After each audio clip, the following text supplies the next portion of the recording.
High guys, এই মুহূর্তে আমরা বিরিয়ানি পাক করব। লারা সারা দেও, লারা সারা বিরিয়ানি পাক করব। এই মুহূর্তে আমরা মুরগির মাংস, মুরগির এই যে গোস্ত পাক করা হচ্ছে। এটা হলো কাঁচা বাদাম, হলো দুধ, এগুলো হলো চাইল,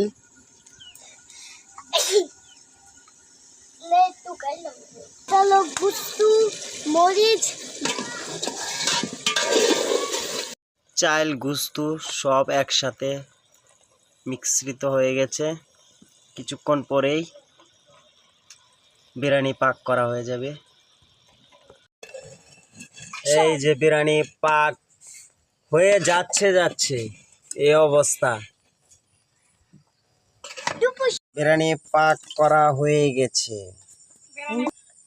বিরিয়ানি খাচ্ছি তা আরাম পাক।